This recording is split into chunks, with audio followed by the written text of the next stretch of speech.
ठीक है, आपका जो सेक्शन ए हो या सेक्शन बी, दोनों में ही है सिलेबस एक्सेप्शन हैंडलिंग के, ये वाली चीज बची है।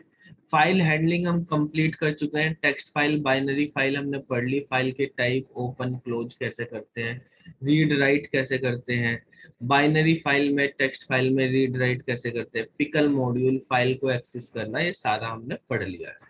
ठीक है, डेटाबेस कॉन्सेप्ट हम पढ़ चुके हैं, स्ट्रक्चर क्वेरी लैंग्वेज कर चुके हैं, कंप्यूटर नेटवर्क, ये हमारे पास सेक्शन ए का केवल एक्सेप्शन हैंडलिंग बचा, बाकी सारा कंप्लीट हो गया है।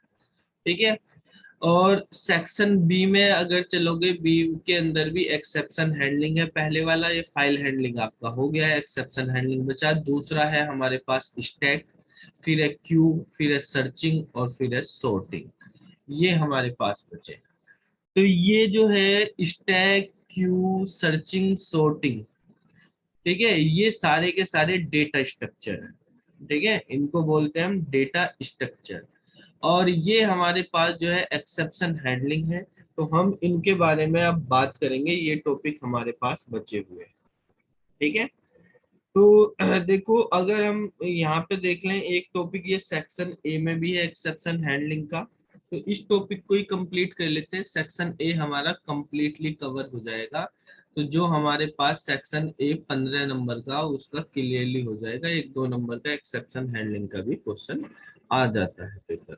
ठीक है, वैसे फाइल हैंडलिंग ज्यादा इंपॉर्टेंट है एक्सेप्शन हैंडलिंग से, तो हम एक्सेप्शन हैंडलिंग के बारे में देखेंगे, 1-2 क्वेश्चन इससे रिलेटेड भी पेपर में आ जाता है। तो एक्सेप्शन हैंडलिंग क्या होती है उसके बारे में समझना। देखो सिलेबस को अगर आप देखेंगे एक्सेप्शन हैंडलिंग के, इसमें लिखा हुआ है बेटा हमारे पास कि सिंटैक्स बताना आपको, सिंटैक्स एरर क्या होती है, नीड क्या होती है एक्सेप्शन हैंडलिंग की, यूजर डिफाइन एक्सेप्शन क्या होती है, एक्सेप्शन को कैसे रेज करते हैं, ठीक है, एक्सेप्ट हैंडलिंग कैसे होती है, कैचिंग क्या होती है, try, except, else, close, try, finally क्या होता है। देखो जो आपके पेपर में क्वेश्चन आएंगे एक्सेप्शन हैंडलिंग के, वो मैं बता देता हूँ, ये जो ट्राई, एक्सेप्ट और एल्स लिखा ना, और ट्राई, फाइनली लिखा है, ठीक है, ये ही बहुत इंपॉर्टेंट है और इसी से ही क्वेश्चन आने हैं। ठीक है, ये आप समझ लीजिए पहले से ही, एक्सेप्शन हैंडलिंग से जो क्वेश्चन आएंगे वो क्वेश्चन किससे रिलेटेड होंगे, वो क्वेश्चन इससे रिलेटेड होंगे कि ये ट्राई, एक्सेप्ट और फाइनली, ठीक है, ये कीवर्ड है बेसिकली एक्सेप्शन हैंडलिंग के। ठीक है, recovery, continue with finally, built in exception class, ये वाला सिलेबस जो है आज हम इसके बारे में पढ़ेंगे।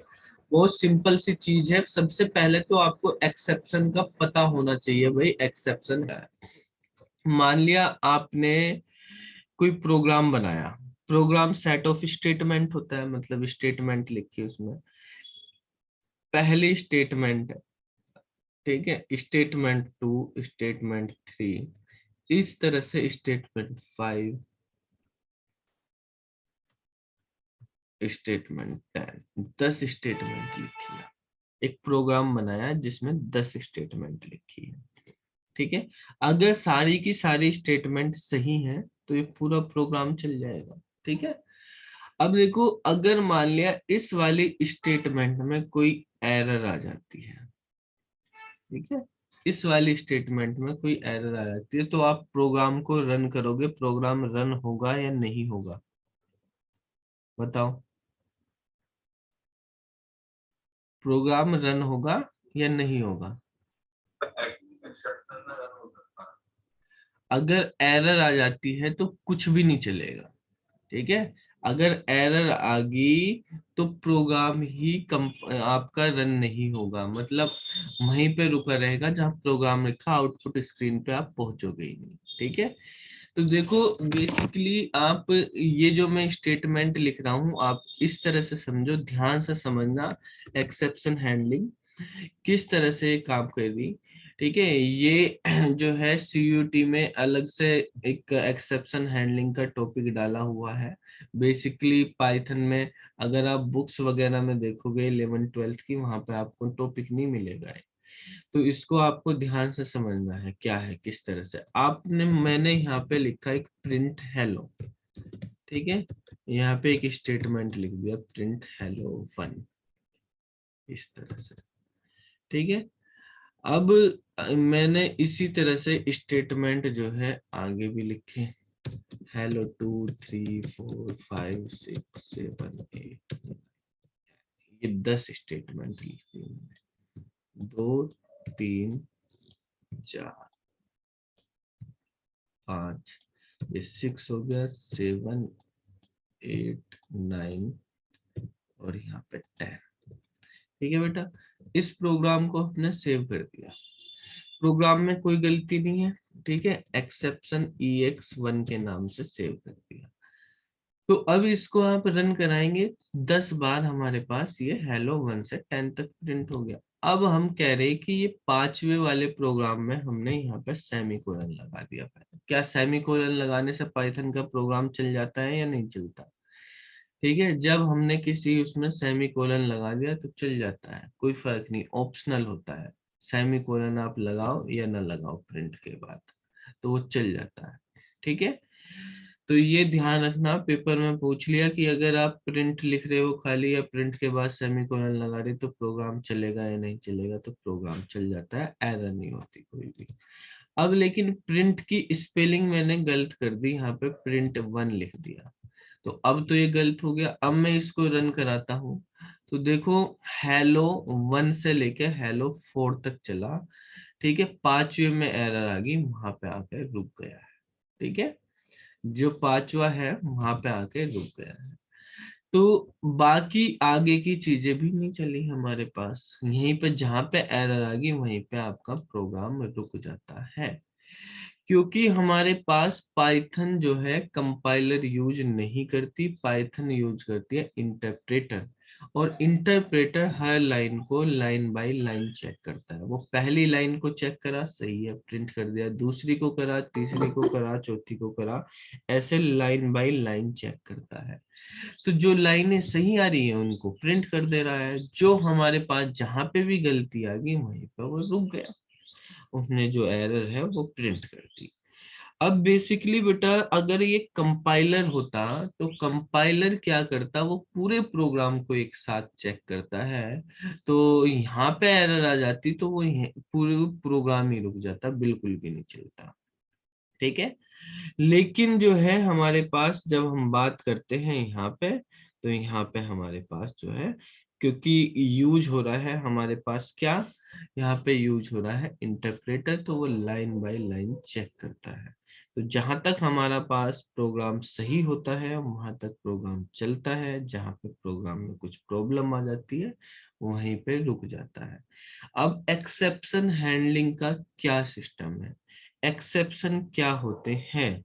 ठीक है, तो बेसिकली एक्सेप्शन एक इवेंट होता है जो इनकरेक्ट कोड या इनकरेक्ट इनपुट की वजह से आपके प्रोग्राम में आता है।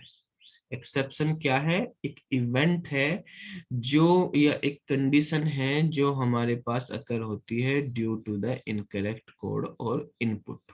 ठीक है, प्रोग्राम में आपने कुछ गलत इनपुट कर दिया या आपने कोई गलत कोड लिख दिया है, तो उसकी वजह से जो कंडीशन आती है उसको बोलते हैं एक्सेप्शन। ठीक है, और एक्सेप्शन हैंडलिंग क्या है? एक्सेप्शन हैंडलिंग बेटा ऐसी कंडीशन है, हम चाहते हैं कि जिस लाइन में एरर है केवल वही लाइन रुके, उसके ऊपर का भी एग्जीक्यूट हो, उसके नीचे का भी एग्जीक्यूट हो, केवल जिसमें एरर है वो बता दे, बाकी सब चलता रहे। तो एक्सेप्शन हैंडलिंग से ये फायदा हो जाता है। ठीक है, तो हम यहाँ पर इसके बारे में लिख लेते हैं क्या होता है, और आप इसको नोट कर लेना। तो सबसे पहले एक्सेप्शन पाइथन के रेस्पेक्ट में लिखेंगे हम डेफिनेशन, क्योंकि पाइथन में इंटरप्रेटर यूज हो रहे हैं, बाकी लैंग्वेज हैं जैसे जावा तो वहां पे कंपाइलर यूज होता है, इंटरप्रेटर होता है, दोनों। तो कंपाइलर पहले कोड को कंपाइल करता है, तो वहां पर एक्सेप्शन थोड़ी अलग तरीके से काम करती है। तो यहाँ पे पहले समझेंगे कि एक्सेप्शन होता क्या है। तो exception is an event that occurs due to incorrect code और इनपुट, ठीक है, जो इनकरेक्ट कोड या इनपुट की वजह से आता है, ऐसा हमारे पास क्या है, एक कोड है, ठीक है, या हमारे पास इवेंट है। अब एक्सेप्शन के टाइप देखते हैं, कौन कौन से एक्सेप्शन हमारे पास पाइथन में होते हैं। Types of exception in Python. तो बेटा पहला टाइप है हमारा एक्सेप्शन का, जिसका नाम है इंपोर्ट एरर। क्योंकि देखो जो हमारे पास पाइथन है इंटरप्रेटर यूज हो रहा है, तो यहाँ पे एरर आ रही है या एक्सेप्शन आ रही है, तो एक ही तरीके से वो हो रहा है। बस एक्सेप्शन में हम ये करेंगे, उसको रन टाइम पे हैंडल, यहाँ पे रन टाइम पे ही आ रहे हैं, ठीक है। तो देखो कुछ चीजें होती है कंपाइल टाइम की, कुछ होती है रन टाइम की। जैसे ये प्रोग्राम है, ये यहाँ तक हमारे पास चल गया, कोई चीज जो हमारे पास प्रोग्राम को आउटपुट स्क्रीन पे जाने ही नहीं देंगी, वो होंगी हमारे पास एरर। और जिससे हमारे पास जितना कोड सही है उतना चल रहा है, जहां पे गलती वो रुक गया, तो वो है हमारे पास एक्सेप्शन। ध्यान देना, अब देखो अगर मैं यहाँ पर इस वाली लाइन को 10 नंबर की लाइन को कमेंट कर देता हूँ, मैंने ये 3 कमेंट लगा दिए और इसको सेव करके बेटा मैंने यहाँ पे रन करा दिया, तो ये प्रोग्राम अब जो ऊपर की लाइन है वो तो सही है, वो भी नहीं चली, तो ये सिंटेक्स एरर होगी, तो ये एरर कहलाती है। एरर और एक्सेप्शन में ये डिफरेंस है कि जब एरर आती है तो प्रोग्राम बिल्कुल भी नहीं चलता, ठीक है, वहीं रुक जाता है। लेकिन जो एक्सेप्शन आती है उसमें प्रोग्राम चलता है, जहां तक सही है वहां तक चलता है, और जहां प्रॉब्लम आती है वहां रुक जाता है। ये आपको डिफरेंस समझना है, ठीक है। तो ये वाली चीज एरर है और ये वाली चीज क्या है, एक्सेप्शन है, ठीक है। तो यहाँ पर जो हमारे पास इस वाली लाइन में चीज हो रही है, ये एक्सेप्शन है। एक्सेप्शन रन टाइम पे आती है, यानी जब प्रोग्राम एग्जीक्यूट हो रहा होता है, आउटपुट लिख रहा होता है, तो वहीं पे आउटपुट लिखते टाइम पे प्रॉब्लम आती है, और ये आउटपुट स्क्रीन पे जाने से पहले यहीं पे कोड पे ये वाली चीज एरर कहलाती है, ठीक है। तो एक्सेप्शन और एरर में आपको डिफरेंस पता चल गया क्या होता है, ठीक है बेटा। तो जो हमारे पास एरर है वो हमारे पास प्रोग्राम को रन ही नहीं होने देती, एक्सेप्शन में प्रोग्राम रन हो जाता है, जहां तक सही है वहां तक चलता है। अब यहाँ पे हम एक्सेप्शन के टाइप देख रहे हैं। सबसे पहला टाइप है इंपोर्ट एरर, दूसरा होता है हमारे पास इंडेक्स एरर,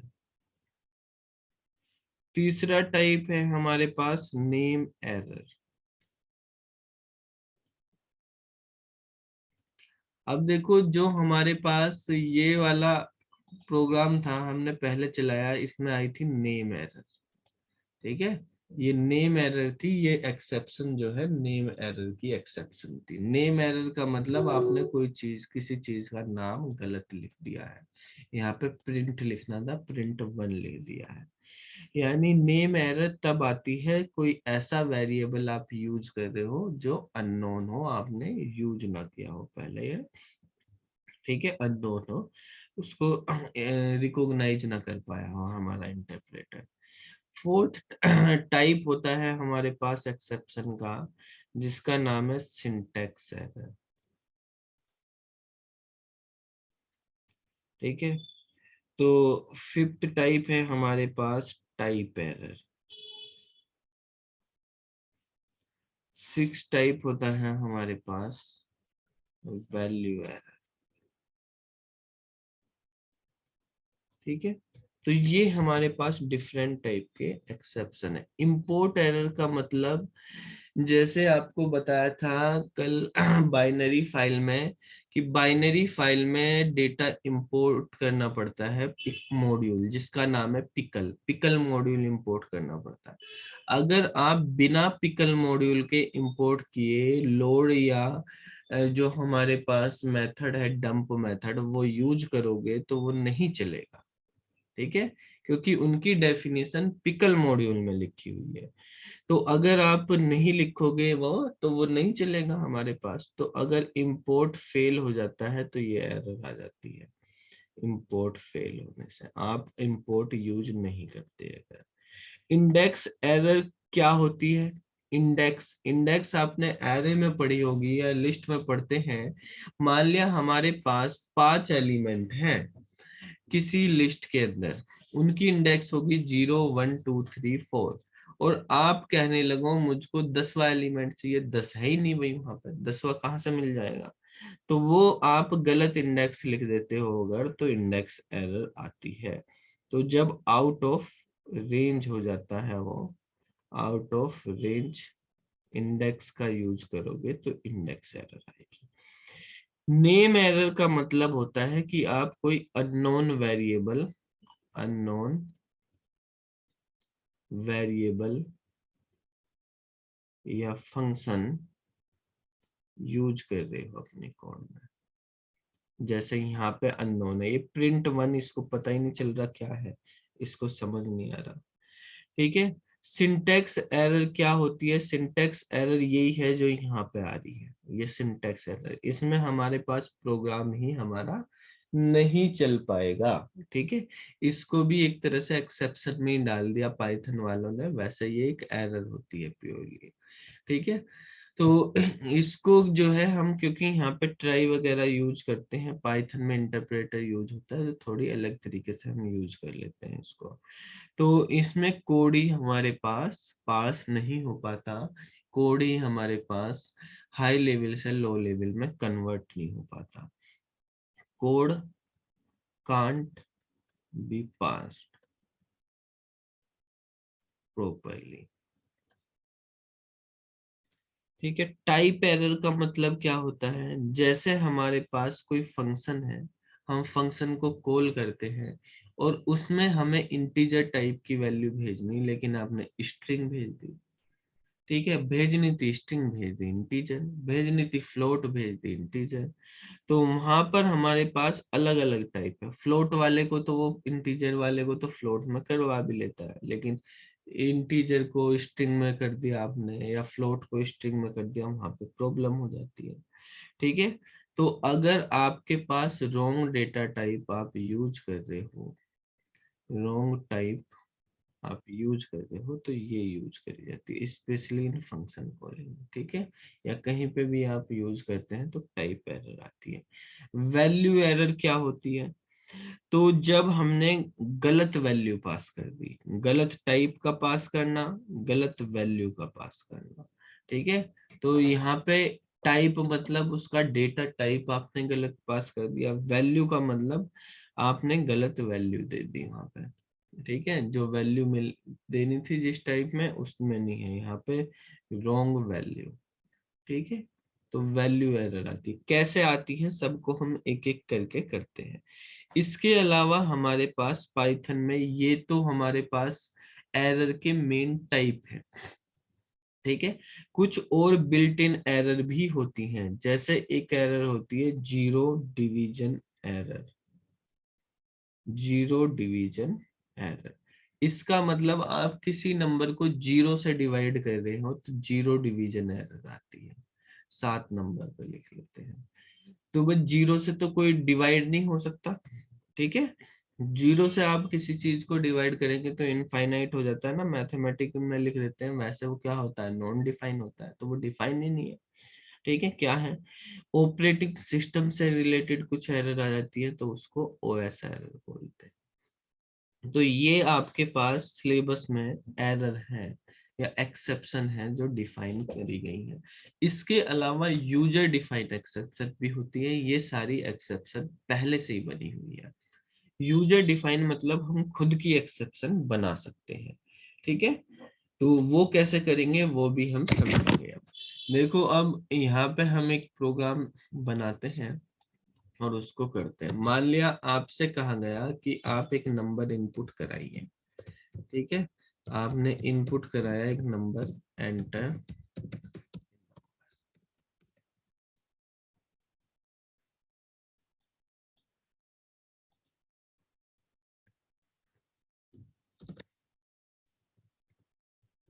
ऐसे ही एक बी ले लिया आपने, उसमें भी दूसरा नंबर एंटर सेकंड नंबर,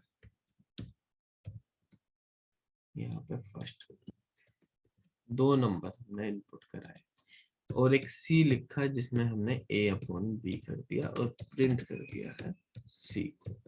ठीक है बेटा, ये कोड है, इसको हमने रन कराया। अगर आपने मान लिया लिख दिया a की वैल्यू 5 लिख दी, b की वैल्यू 2 लिख दी, तो 2.5 आ गया, कोई प्रॉब्लम नहीं है। लेकिन अगर हम इस प्रोग्राम में वैल्यू इस तरह से इनपुट करते हैं, a की वैल्यू 5, b की वैल्यू 0, तो 0 से डिवाइड नहीं होता, तो हम यहाँ पे एक्सेप्शन आ गई 0 डिवीजन एरर, जो हमने लिखी थी 7 टाइप की एक्सेप्शन, 7 या 8 में। ठीक है, तो ऐसी एक्सेप्शन को क्या बोलते हैं? 0 डिवीजन एक्सेप्शन। हम एक एक करके एक्सेप्शन के टाइप जो लिखे हैं उनके बारे में समझेंगे, कौन सा एक्सेप्शन कब आता है। नेम एरर का ऊपर हमने समझ लिया, ये 0 डिवीजन एरर हो गई। ठीक है, जो एक्सेप्शन है वो आउटपुट स्क्रीन पे आपके पास यहाँ पे शो हो रही है। अब ये हमने एक लाइन और लिखी यहाँ पे प्रिंट, और प्रिंट में लिख दिया हमने 7+4। ठीक है, कोड को रन करते हैं। अब क्या हमने यहाँ पे 5, यहाँ पे 2 लिखा, 7+4 11 आ गया। ठीक है, वो भी सही है, प्रोग्राम हमारा सही आ गया, कोई प्रॉब्लम नहीं। लेकिन अगर मैंने 7 को कर दिया इन्वर्टेड कोमा कोट में लिख दिया, तो इसका मतलब क्या हो गया? 7 स्ट्रिंग टाइप का है, 4 इंटीजर टाइप का है, इन दोनों को हम ऐड कर रहे हैं। तो बताओ अब कौन सी एरर आएगी, कौन सी एक्सेप्शन आएगी इसमें? आपके पास ऑप्शन है, वैल्यू एरर आएगी, टाइप एरर आएगी, 0 डिवीजन एरर आएगी, या कोई और एरर आएगी। नन ऑफ दिस, जल्दी बताओ। वैल्यू, वैल्यू टाइप नहीं आएगी बेटा। हाँ, ये वाली टाइप है, टाइप गलत लिखा हुआ है यहाँ, तो हमारा सही है, उसमें टाइप एरर है। Can only concat string, string में स्ट्रिंग ही कॉन्केट होती है, वो नहीं होता इंटीजर कॉन्केट। ठीक है, तो टाइप गलत है, वैल्यू तो सही है, 7 और 4 लिख सकते हो, वो 7 स्ट्रिंग में लिखा हुआ, 4 जो है हमारे पास इंटीजर में लिखा हुआ। एरर है यहाँ पर हमारे पास टाइप की, कि दोनों का टाइप अलग अलग है, स्ट्रिंग में स्ट्रिंग ही कॉन्केट होती है, नंबर में नंबर कॉन्केट होता है, ऐसे नहीं होता है। ठीक है, तो ये हमारे पास, ये तो होगी एक्सेप्शन क्या हो रही है। अब एक्सेप्शन को हम हैंडल कैसे करेंगे कि हमारे पास जितना प्रोग्राम है वो चलता रहे, या हम एक्सेप्शन में जैसे आ रही है, तो अभी देखो यहाँ पे क्या है, एक्सेप्शन आती है तो इतना सारा कोड लिखा आ रहा है यहाँ पे। ठीक है, किसी बंदे को ये समझ में भी आ रहा है या नहीं, क्या है 0 डिवीजन है, 0 डिवीजन या प्रिंट नोट डिफाइन, इस तरह हम चाहते हैं कि हम अपना मैसेज प्रिंट कराएं। क्या है, हम बंदे को सिंपल भाषा में लिख कर दें कि भाई स्ट्रिंग में इंटीजर ऐड नहीं होता, आप प्लीज दोनों को इंटीजर या दोनों को स्ट्रिंग में रखें। ठीक है, इस तरह का मैसेज दें जिससे वो इजीली समझ पाए, और ये सब जो इतना चीज लिखी इसको लिखने की जरूरत ना हो। ठीक है, जो हम मैसेज चाहें वो आ जाए। तो कैसे वो करेंगे, तो उसको बोलते हैं exception handling.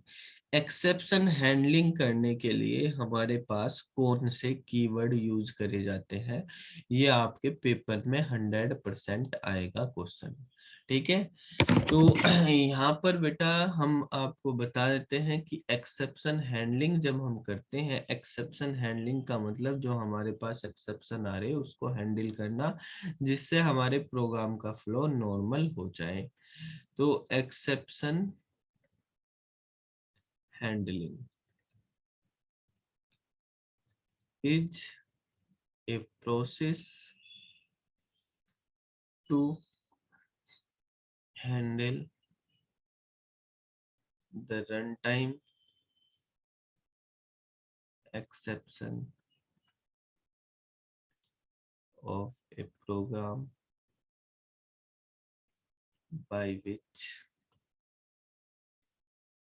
program can run in normal flow, मतलब उसके बाद वाला कोड भी अगर सही है वो भी चल जाएगा फिर आपका। ठीक है, जिसमें केवल एरर है वही प्रॉब्लम करेगा, बाद वाला भी चल जाएगा। तो एक्सेप्शन हैंडलिंग के कीवर्ड कौन कौन से होते हैं? एक्सेप्शन हैंडलिंग कीवर्ड्स, तो पहला कीवर्ड है यहाँ पे ट्राई, दूसरा है एक्सेप्ट। जैसे इफ एल्स काम करते हैं ना, ऐसे ही समझ लो ट्राई और एक्सेप्ट काम करते हैं। ठीक है, इफ एल्स की तरह ट्राई और एक्सेप्ट हमारे पास काम करेंगे। ठीक है, और तीसरा होता है हमारे पास फाइनली। जैसे ट्राई होता है, एलिफ होता है, एल्स होता है। ठीक है, बताना ये सारी चीजें आपको। आपने पढ़ा होगा इसमें भाई, एक हमारे पास ट्राई होता है, एक वो इफ होता है, एक एलिफ होता है, ठीक है, और एक एल्स होता है। ठीक है, जो इफ सही नहीं है तो एलिफ को चेक करता है, अगर कोई भी सही नहीं तो एल्स हो जाता है। ठीक है, तो ऐसे ही यहाँ पे है, एक तरह से ये समझ लो ट्राई है, एक्सेप्ट है, फाइनली है, ये तीन कीवर्ड है। ट्राई के अंदर उस कोड को लिखा जाता है जिसमें एक्सेप्शन आ सकती है। ठीक है, हमें लग रहा है कि इस कोड में एरर है, तो उस कोड को ट्राई के अंदर लिखो। उस एरर को हैंडल करने का जो कोड लिखेंगे वो एक्सेप्ट में लिखा जाएगा। एक्सेप्ट में हम बताते हैं कि इसमें इस टाइप की एरर, इसको हैंडल करते हैं। और फाइनली जो होता है हमारे पास ऐसा कोड होता है, ये फाइनली ऐसा ब्लॉक है जिसके अंदर जो कोड लिखा तो वो हमेशा एग्जीक्यूट होता है, चाहे आपके पास एक्सेप्शन आए या ना आए। अगर आपको ऐसा कोड कि वो हर कंडीशन में चले तो फाइनली में लिख दो। ठीक है, तो ट्राई जो स्टेटमेंट है हमारे पास, इसमें मल्टीपल एक्सेप्ट हो सकते हैं। एक ट्राई के साथ आप कितने भी एक्सेप्ट लगा सकते हो। जैसे एक इफ के साथ कितने भी एलिफ लग जाते हैं, तो एक ट्राई के साथ कितने भी एक्सेप्ट लगा सकते हो। बिना ट्राई के कोई एक्सेप्ट यूज नहीं होगा। ठीक है, अब देखो किस तरह से होंगे, हम एक प्रोग्राम के थ्रू समझते हैं। पहले एक नॉर्मल प्रोग्राम हम एक ट्राई ब्लॉक बनाते हैं, ऐसे बनाएंगे, कोलन लगाएंगे, जो इसके अंदर आएगा वो सभी। मान लिया हमने a = 10 ले लिया। ठीक है, अब हम यहाँ पे प्रिंट कर रहे हैं कि भाई हमारे पास a को हमने 0 से डिवाइड कर दिया। ठीक है, या b भी ले लेते हैं, चलो ऐसे a और b = 0 कर दिया, और a को b से डिवाइड कर दिया हमने। ठीक है, यहाँ पे हमने केवल ट्राई का यूज किया, एक्सेप्ट का नहीं किया। तो रन करते हैं प्रोग्राम, तो unexpected end of while parsing. ठीक है, तो ये प्रोग्राम हमारे पास चला नहीं। अब यहाँ पे हम एक यूज करेंगे एक्सेप्ट का। ठीक है, ट्राई के साथ हमें क्या करना, एक्सेप्ट। एक्सेप्ट में हम बताते हैं कि इसमें किस तरह की एक्सेप्शन आ सकती है। तो कौन सी एक्सेप्शन आएगी इसमें बताओ? Zero division error, zero division error. तो यहाँ पे हम नाम लिख देंगे उसका, जो एक्सेप्शन के नाम है वो ऐसे ही वॉयलेट कलर में हो जाएंगे। ठीक है, एंटर करेंगे और यहाँ पे हम प्रिंट में लिख देंगे कि भाई यहाँ पर आप 0 से डिवाइड कर रहे हो। क्या है, जैसे हम मैसेज लिख देते हैं कि जीरो डिवीजन एरर है। ठीक है, तो हम यूजर को अपनी तरफ से कोई मैसेज देना चाहते हैं। ठीक है, अभी इतना सारा लिखा आ रहा था पहले जो आ रहा था, अब हम यहाँ पे लिख देते हैं कि a number can not divide by 0। ठीक है, ये हमने यहाँ पे एक मैसेज दिया। तो इस तरह से हमारे पास एक्सेप्शन का हैंडलिंग किया जा सकता है। आप ठीक है, अब इस प्रोग्राम को आप रन कराएंगे तो देखो यहाँ पे यही मैसेज आ गया। पहले इतना सारा लिखा आ रहा था, जीरो डिवीजन वाले पे भी आप देख रहे थे ये सब लिखा आ रहा था। ठीक है, अब सिंपल जो हम चाहते हैं वो मैसेज दे रहा है बस कि a number can not divide by 0।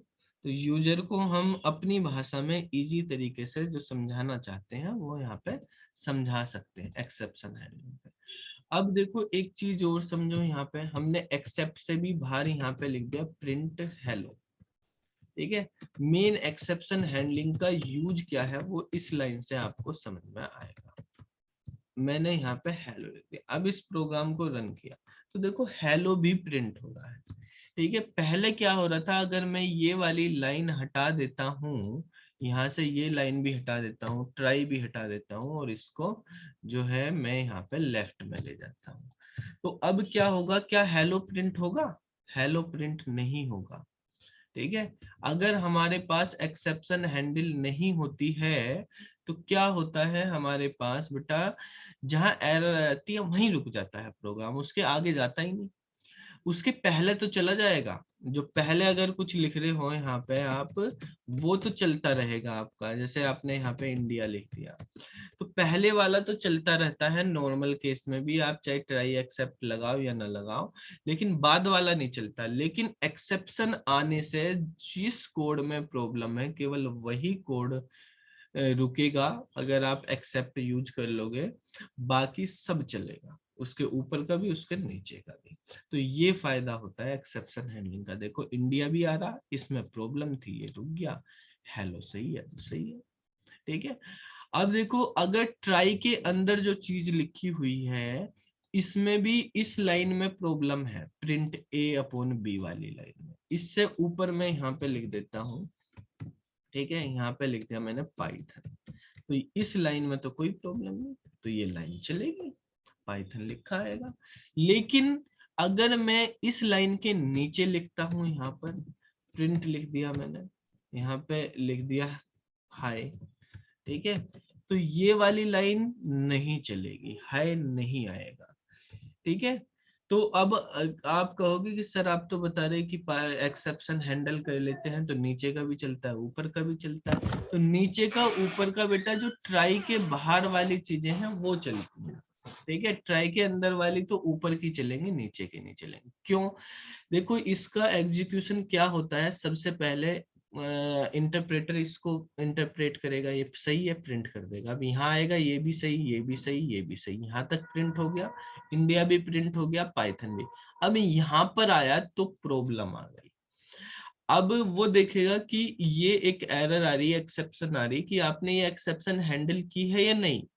अगर नहीं की तो प्रोग्राम यही बंद। अगर ये हैंडल की है तो ये ढूंढेगा भाई ये ट्राई के अंदर लिखा है तो एक्सेप्ट कहाँ लिखा है, तो यहीं से डायरेक्ट एक्सेप्ट में घुस जाएगा ये, ठीक है। और एक्सेप्ट में इसको पता चल गया भाई जो एरर यहाँ पे आ रही थी वही नाम आपने यहाँ पे लिखा है, तो ये प्रिंट कर देगा। फिर इसके बाद यहाँ, तो ये डायरेक्ट यहाँ से यहाँ चला गया, तो इसके बीच में जो चीजें थी वो मिस हो जाएगी, वो नहीं प्रिंट हो पाएंगी आपकी, ठीक है। अब एक चीज और देखो, आउटपुट बताना आप क्या आएगा। अगर मैं यहाँ पर बेटा जीरो डिवीजन एरर लिखा है, जीरो डिवीजन एरर की जगह लिख देता हूँ वैल्यू एरर, ये भी एक एक्सेप्शन। तो अब बताओ क्या आउटपुट आएगा, कौन बच्चा बताएगा?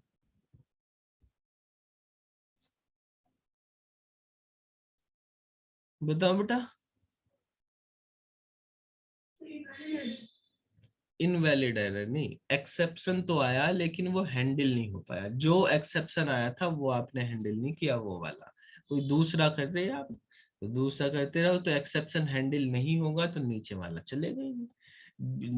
ये ऐसे ही प्रोग्राम हो गया जैसे नॉर्मल प्रोग्राम होता था कि आपने try catch try except use ही नहीं करे, तो अब हेलो इंडिया फिर वो अपनी एरर देगा डिवीजन बाय जीरो की जैसे पहले आती थी, ठीक है।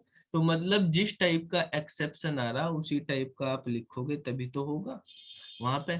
लेकिन आपको पता ही नहीं चल रहा भाई किस तरह का आएगा, आपको नहीं पता, आप नाम भूल गए क्या प्रॉब्लम आएगी, या बहुत सारी प्रॉब्लम आ सकती हैं कोड में, आपको ने उस तरह की प्रॉब्लम को कोड बनाते वक्त ध्यान ही नहीं रखा, तो फिर तो आपके एक्सेप्शन हैंडलिंग करने का कोई फायदा ही नहीं हुआ, ये कोड लिखने का जब हुआ ही नहीं यहाँ से तो कुछ। तो आप इसका एक सॉल्यूशन ये है बेटा, जब आपको ये ही ना पता चले कि किस तरह की एरर आएगी तो क्या लिखें, तो खाली एक्सेप्ट लिख दो, ठीक है। तो जो भी आएगी वो सबको देख लेगा। खाली एक्सेप्ट लिखने से क्या होगा कि हमें नहीं पता भाई कैसी आएगी, जैसी भी आए सबको तू देख ले, तो सारी देख ली। लेकिन अब क्वेश्चन ये है, जब ये एक्सेप्ट सारी को देख लेता है तो हम सिरदर्दी क्यों ले बाकी लिखने की, हम यही ना लिखना है, सारी चीज हो जाएंगी कैसी भी आए, सबको यही देख लेगा, हमें क्या जरूरत है बाकी लिखने की, हम बाकी को पढ़ें क्यों, क्यों टेंशन बाजी ले फालतू की। तो लेकिन बेटा ये बाकी को पढ़ने का और बाकी को लिखने की टेंशन बाजी इसलिए लेनी, क्योंकि अगर हमने एक्सेप्ट लिख दिया तो यहाँ पे किसी भी तरह की एरर आ रही, सबके लिए सेम ही मैसेज आएगा, यहाँ पे जो मैसेज लिखोगे, ठीक है, जो भी एरर आएगी हर एरर के लिए सेम मैसेज आएगा। अब अगर मान लिया आपने कोड इस तरह से लिख दिया कि भाई a प्लस b ऐसे कर दिया, तो अब यहाँ पे आप ऐसे कोड लिख रहे तो यहाँ पे भी दिखा रहा a number can not divide by 0, यहाँ पे डिवाइड तो हम कर ही देते, ठीक है। तो इस केस में क्या हो जाएगा, सबके लिए कॉमन मैसेज आ जाएगा। तो अलग अलग लिखने से ये होता है कि हम अलग अलग तरीके से मैसेज को बता सकते हैं यूजर को, ठीक है भाई, ये है तो ये मैसेज, ये है तो ये मैसेज है, समझ में आई बात, ठीक है। अब क्वेश्चन ये है कि अगर हम ट्राई भी यूज कर रहे, एक्सेप्ट भी यूज कर रहे, और एक्सेप्ट कितने भी यूज कर सकते हो आप अपने प्रोग्राम में, ठीक है, ट्राई तो एक ही यूज करना है हमें, एक ट्राई के साथ कितने भी एक्सेप्ट, अगर दूसरा ट्राई करा तो फिर उसके लिए भी एक्सेप्ट। तो 0 डिवीजन एरर, ये हमारे पास एरर, तो हमने यहाँ पे लिख दी, ठीक है। तो अगर हम यहाँ पर लिख देते हैं, एक और लिख देते हैं एक्सेप्ट, ठीक है, तो एक्सेप्ट में हमने यहाँ पे प्रिंट कर दिया कि एनी एक्सेप्शन, इस तरह से कर दिया कि या तो भाई 0 डिवीजन होगी तो उसको पकड़ ले, नहीं तो इसको, तो पहले वो पहले वाले को चेक करेगा इसमें, अगर ये है तो इसको ही प्रिंट कर देगा, इसको नहीं करेगा, ठीक है। तो यहाँ पे इसने पहले वाले को कर दिया।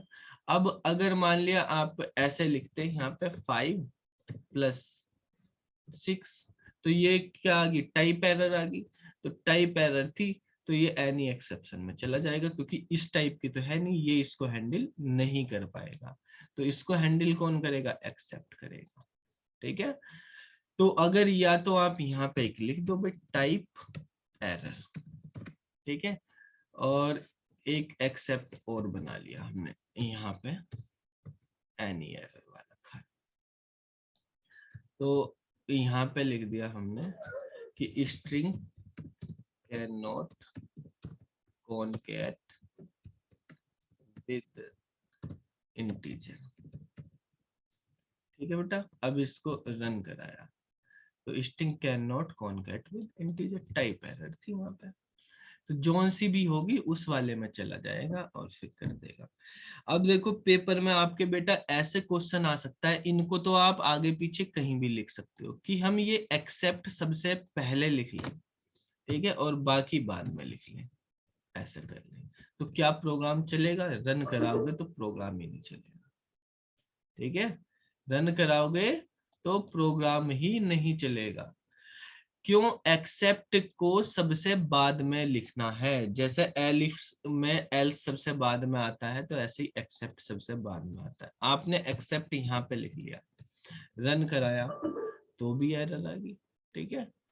तो देखो ये जो एक्सेप्ट है ये आप बाद में ही लिखेंगे, जब ऊपर वाले सब थक जाएंगे चेक करते हुए, तो सबसे लास्ट में है वो, ठीक है, उसमें कोई भी टाइप नहीं। तो अगर आप उसको ही पहले लिख दोगे तो वो तो हर तरह की चीज को कर लेता है, हर तरह की एक्सेप्शन को देख लेता है, तो फिर बाकी लिखने का फायदा ही क्यों, बाकी लिख ही क्यों रहे हो, ठीक है, अगर वही कर लिया। तो इसलिए उसको अगर लिखना तो उसको सबसे लास्ट में लिखेंगे, ठीक है, जब बाकी कोई कुछ नहीं कर पाएगा तब उसका नंबर आएगा। समझ में आया बात, ठीक है।